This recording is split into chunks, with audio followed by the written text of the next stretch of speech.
સાથે બળાત્કાર બાદ હત્યાની ઘટના બની હતી ત્યારે આરોપીનું ઘટના સ્થળે રીકન્સ્ટ્રક્શન કરાયું છે। વિડિયો શૂટિંગ સાથે રીકન્સ્ટ્રક્શન કરાયું છે। હાલમાં આરોપી 10 દિવસના પોલીસ રિમાન્ડ પર છે। આ આરોપીએ અનેક ઘટસ્ફોટ દાવાઓ કર્યા છે, અનેક જે ઘટનાઓ જે છે, અનેક આરોપો જે છે તે સ્વીકાર્યા છે। પોલીસે તેને હાલ ઝડપી પાડ્યો છે। 11 દિવસની મહેનતે પોલીસે આરોપીને ઝડપી પાડ્યો છે, જ્યારે વિડિયો શૂટિંગ સાથે આરોપી સાથે રીકન્સ્ટ્રક્શન કરાયું છે। આરોપીને ઘટના સ્થળે લઈ જઈ અને રીકન્સ્ટ્રક્શન હાથ ધરવામાં આવ્યું છે।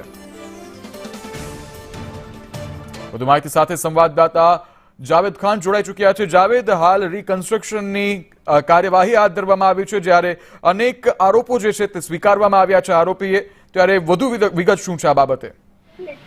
જી બિલકુલ સાચી વાત છે। 11 દિવસ બાદ જે છે વલસાડ જિલ્લાના પારડીના મોતીવાડા ખાતે યુવતીની હત્યા બાદ તેનું દુષ્કર્મ એટલે કે તેના પર બળાત્કાર ગુજરવા બાદ આરોપી છે ત્યાંથી ભાગી છૂટ્યો હતો। 11 દિવસ બાદ તેની ધરપકડ થઈ છે। ધરપકડ બાદ આરોપી અનેક ખુલાસાઓ કર્યા છે।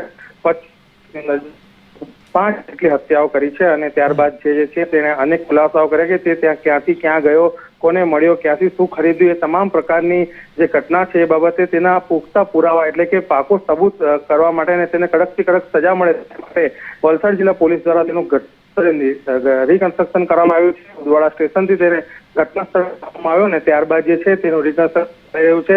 પોલીસ દ્વારા યુવતીને મળે, આરોપીને કડકથી કડક સજા થાય તે માટે વિડીયો શૂટિંગ અને અધિકારીઓની હાજરીની અંદર ડીએસપી સહિતના અધિકારીઓની હાજરીની અંદર રીકન્સ્ટ્રક્શન ચાલી રહ્યું છે અને હાલ આ ઘટના સ્થળ ઉપર તમામ પૂછપરછ આવી રહી છે। જી, સમગ્ર માહિતી બદલ આભાર।